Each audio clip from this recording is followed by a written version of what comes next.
estamos iniciando mais um podcast com Áureo. Quero agradecer aqui a sua participação. Eu sou filho da escola pública. A escola pública sempre foi uma prioridade do nosso mandato. Por isso, quando chegamos em Brasília, começamos a militar por verbas na educação pública brasileira e defender escola de qualidade, climatizada e também as nossas universidades. Hoje eu estou recebendo aqui o professor Leonardo, professor da Baixada Fluminense, aluno da Universidade Rural e está implementando um programa na cidade de Queimados, fazendo parte de uma revolução na educação inclusiva. Então estou muito feliz de receber você aqui, Leonardo, de poder bater esse papo no nosso podcast, poder conversar um pouquinho aqui. E primeiro eu quero que você se apresente, para as pessoas que estão no nosso podcast conhecer quem é o Leonardo, também professor da Rede Pública de Ensino. Deputado, bom dia. Gostaria de agradecer a participação no podcast. É uma forma de dar visibilidade também para a educação e o desdobramento do mandato do senhor em relação à educação. Sou Leonardo Pereira, filho da escola pública, morador da periferia de Queimados, e consegui chegar à universidade, eliminando tantas barreiras no processo. E hoje sou aluno do doutorado em Educação na Universidade Federal Rural do Rio de Janeiro e vim contar um pouquinho hoje do programa intersetorial de inclusão educacional elaborado às pessoas com deficiência. Estamos falando de inclusão, então gostaria de fazer minha audiodescrição. Sou um homem de 1,85 m, 98 kg, cabelos e olhos castanhos, e hoje estou com uma blusa vermelha, e um cordão. É isso. Muito feliz porque esse programa do professor Leonardo, a gente teve a oportunidade em 2021 de receber aqui a Universidade Rural, que trouxe para a gente, junto com a professora Renata Vogas, professora da Rede Municipal de Duque de Caxias, esse programa. Na mesma hora que recebemos, começamos ali a sonhar em implementar esse programa em duas cidades da Baixada Fluminense, Queimados e, em especial, Duque de Caxias. Por isso a gente tem muito olhar para essa área, porque a gente sabe que no Brasil hoje a gente tem um olhar muito grande para as pessoas com deficiência, mas pouca inclusão ainda na rede pública de ensino. E esse programa facilitou a gente a buscar o recurso necessário em Brasília para poder implementar. Eu quero que você fale um pouquinho, Leonardo, como é que deu primeiro o convite. Eu tenho certeza que a professora Márcia é uma professora brilhante, mas ela montou nas cidades pessoas que pudessem desenvolver esse programa na cidade da Baixada Fluminense, e você é um dos que estão envolvidos lá na cidade de Queimados. Conta qual a experiência, como é que foi a recepção do programa e como é que esse programa está se dando hoje na cidade de Queimados, qual é a fase que está, qual é a fase que ele vai chegar e como que a gente vai ver isso funcionando na vida da educação pública.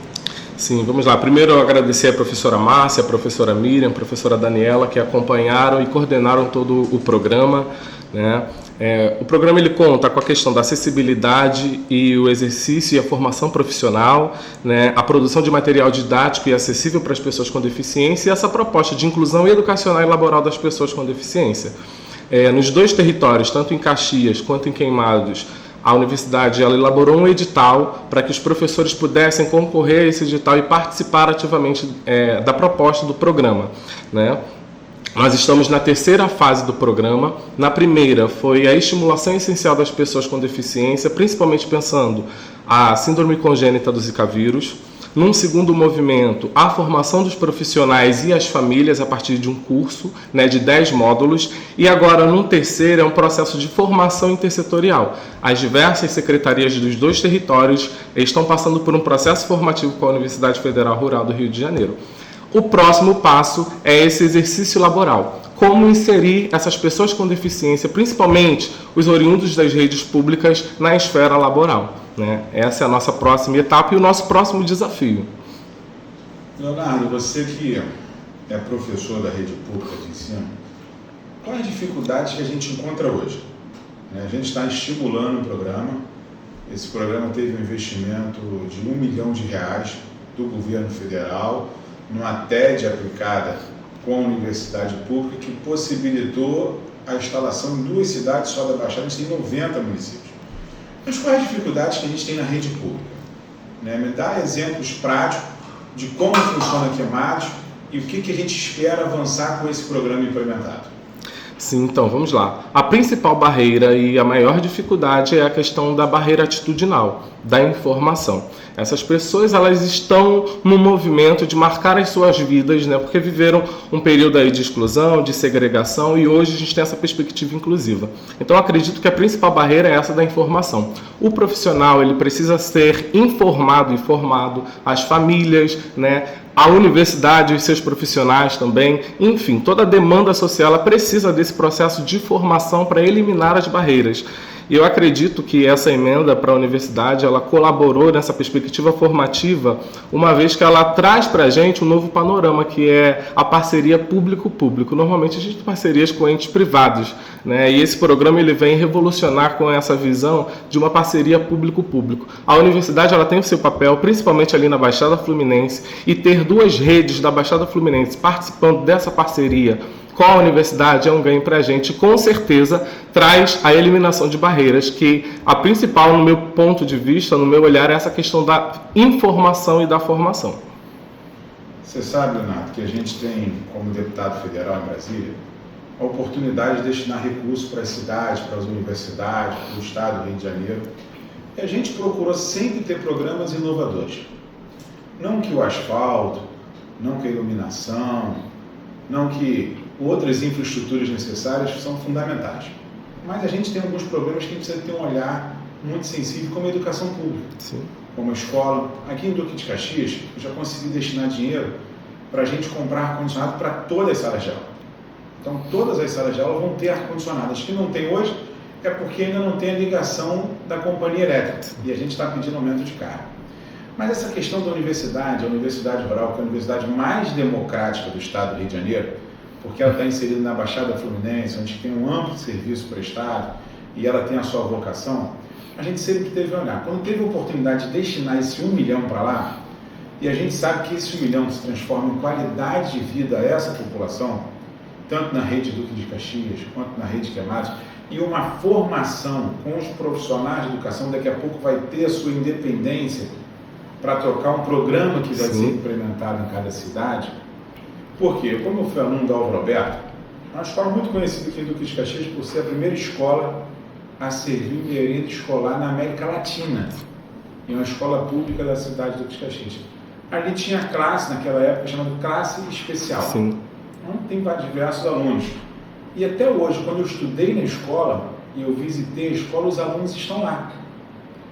Então, eu que estudei lá com 12 anos, o aluno tinha 12, 15 anos, hoje eles estão com 44 anos, continuam alunos da rede pública de ensino, a mãe levando o seu filho, nem sempre mais a mãe, mas ele participando da escola ativamente.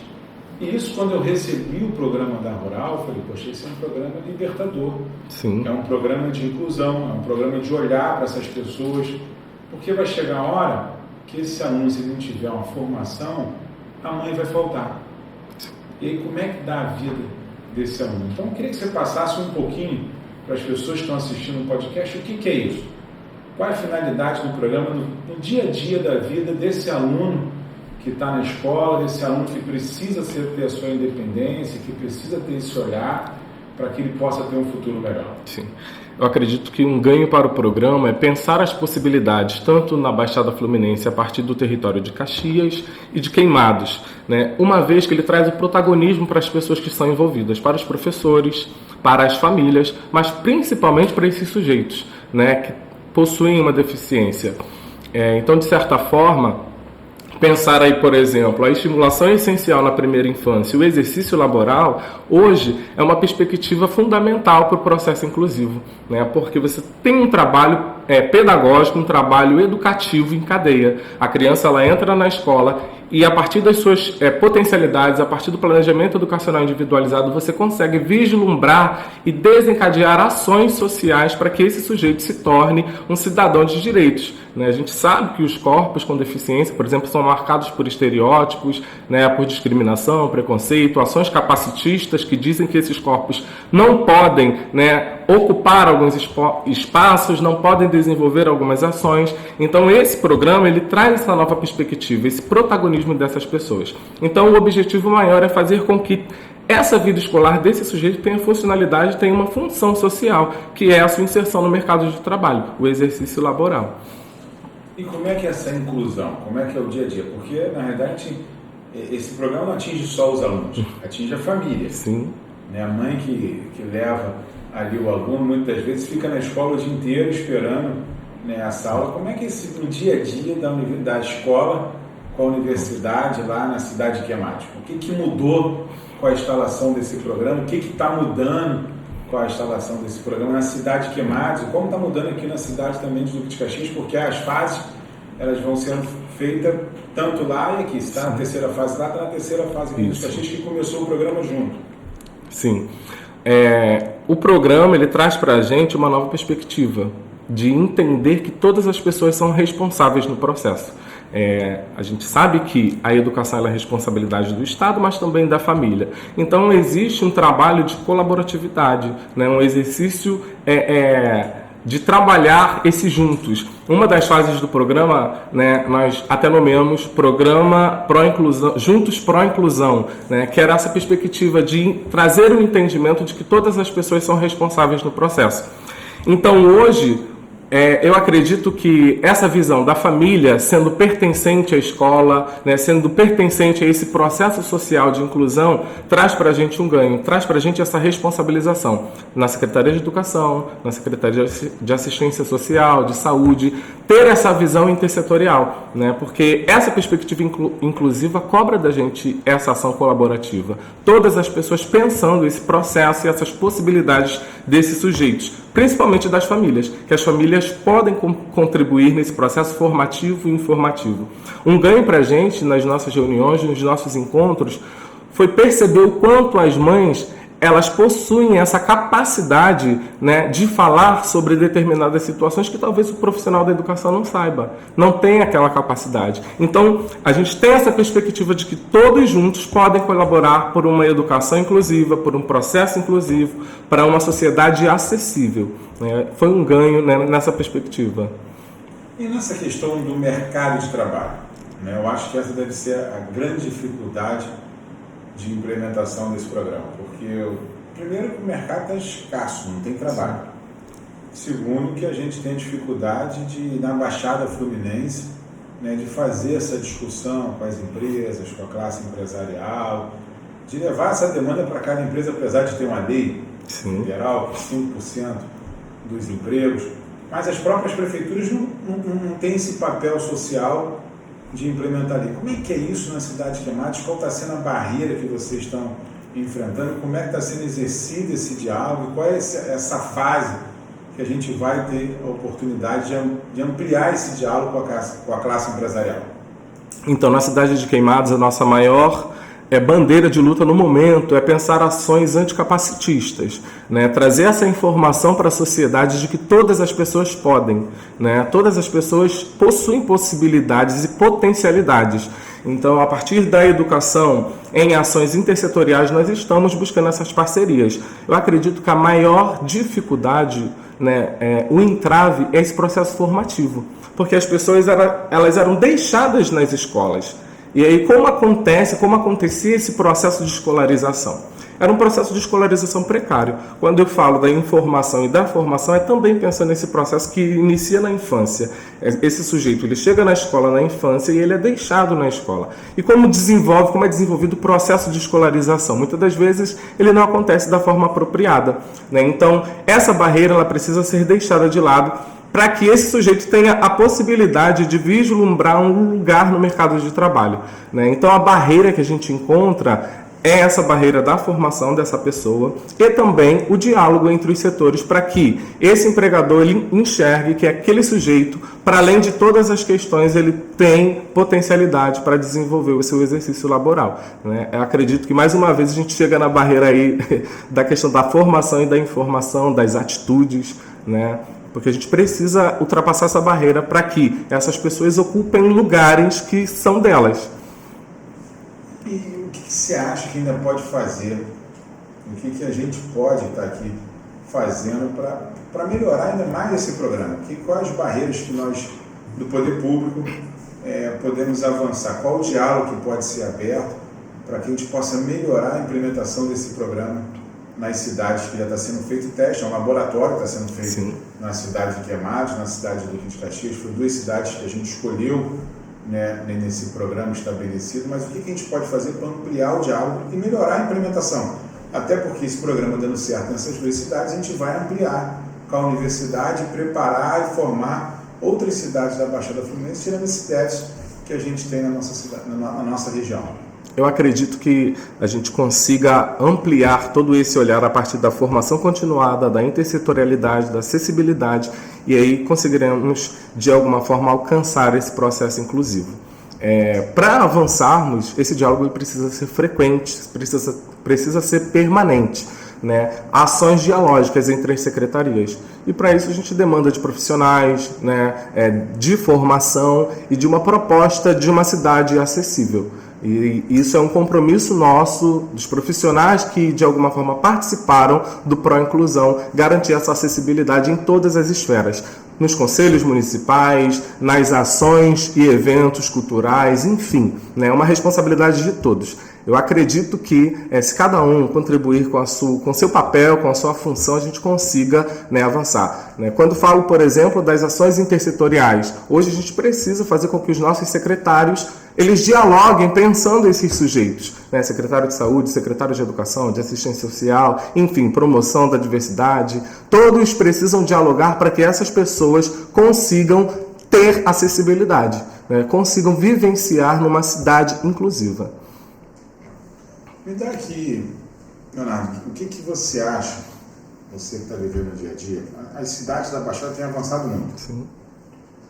Na própria cidade de Queimados, eu acabei agora de liberar um recurso para a construção de uma nova escola. São mais de 5 milhões de reais investindo em educação, na melhoria da qualidade da sala de aula, que reflete depois na melhoria do ensino, porque é uma escola climatizada, arejada, estruturada, com tecnologia, ela facilita, né, o professor ali a levar o ensinamento Sim. aos alunos.